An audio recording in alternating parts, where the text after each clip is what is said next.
Maryse. Hey, what's up, YouTube? Welcome to the JDub Show. I'm your host, JDub. Before I get started with this video, which is going to be a review of the episode of SmackDown that aired Friday, April 17th, 2009. Just like I say, thank you so much to all my 720 subscribers. If you're watching this video right now, damn, I got food falling on my mouth and stuff. If you're watching this video right now and you aren't subscribed to this show, go ahead and click the yellow button right over there. Easy, can't miss it. I know in the comment section on my last video, somebody said, it's a lot of yellow buttons over there. I don't know which one you're talking about. The one that says subscribe. Okay? Okay, the one that says subscribe. Click that one. Thanks. Anyway, also, quick note. Make sure you listen to the radio show tomorrow. Hopefully you listen live, because I'm telling you, it's going to be two words that can describe the show. Epic. Put those together. That's what this show is going to be. It's going to be at 6 p.m. Eastern Time, 11 p.m. over in the UK and Ireland. Reason why I always, specify the time over in the UK, because I have a lot of people over there that like the show, are fans of the show and everything, and so I have to give them a special shout out. Also, on that whole point of, subscribers outside of the United States, if you're a fan of the show, let me know from Canada, because I like Canada. I like a lot of stuff about Canada. Like, I like the grassy and, just a lot of stuff about Canada. So if you're a fan of the show and you live in Canada, make yourself be known so I can give you guys shouts out too. Getting into this review of episode of SmackDown, this was a pretty good episode. Solid matches. I liked, I'm looking at the card. I like every single match on the card for tonight. First match of the night was Big Show versus Jeff Hardy. Big Show ends up defeating Jeff Hardy with a knockout punch. Jeff Hardy was distracted by his brother, Matt Hardy, who comes down to the ring. And after Jeff Hardy, goes after him, he jumps back in the ring, going at it with the Big Show. Then he tries to whisper and win. And I guess it was kind of a botch or whatever, but they improved on it, and Big Show ends up hitting a knockout punch, like I said, and defeats Jeff Hardy. Matt Hardy then comes into the ring and attacks Jeff Hardy. Next, they announced that Triple H and Randy Orton will be facing off tonight. Then there's a Khali kiss cam, and this is like the first time that I've actually seen him kiss like a nice looking lady. She wasn't all fat and sloppy or whatever. Hopefully, one of the former kiss cam ladies aren't watching this video. If you are, I'm sorry about that. But yeah, this lady was the best looking. Shut the fuck up. Second match of the night, Gail Kim versus Maryse. Maryse ends up losing this match on her way to Raw. She's now officially a superstar of, on the Raw roster. This match, even though the crowd was not into it, this match, it wasn't the best, but I can see a transition coming in WWE in the whole women's division.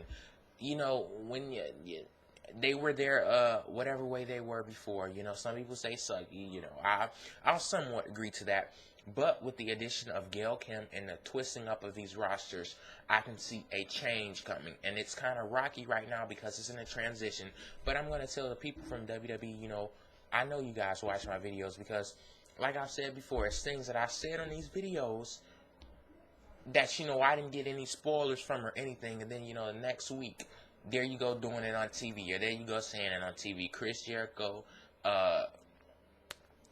John Cena and JR, he writes in the blogs and stuff, so yeah, continue on this route, WWE, because right now the fans might not be too totally into it, but this is a transition period. It's bound to be rocky.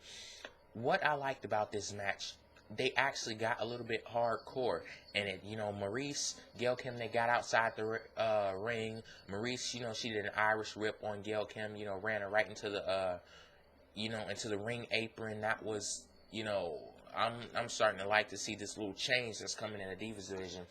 And this match just culminates all the things into one why I love Maryse. And she actually tried some different moves in this match, but I love her personality. I love her arrogance, her cockiness. Everything about her, I just absolutely love. But she needs to, quick note, meaningless, nothing to do with wrestling whatsoever. Go back to the straight hair. I don't like all the twists and flips. You're not Trish Stratus. Go back to the straight hair.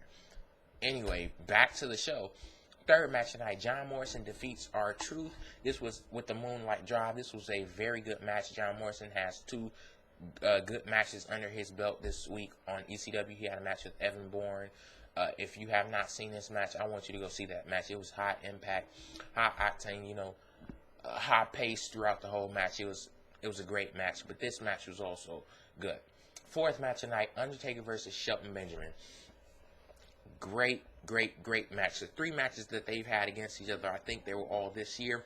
They've all been great matches, and I'm glad to see they have. Well, Shelton Benjamin isn't new, but he still hasn't broken through to like the top echelon of superstars in WWE. But I like to see this, old generation versus new generation type thing. And Shelton Benjamin actually tried to do a tombstone on the Undertaker. Undertaker reversed it, and Undertaker ends up winning this match. Undertaker also has two good matches under his belt this week, and this is still, after that epic match at WrestleMania 25 with Shawn Michaels. Fifth match tonight, Dolph Ziggler versus MVP.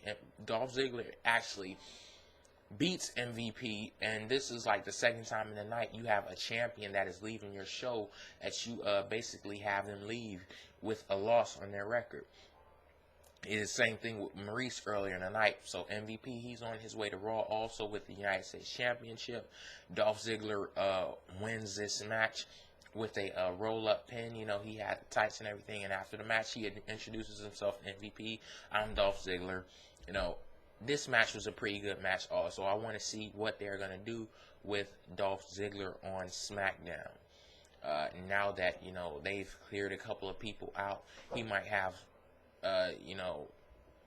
time to actually be on screen, get some screen time.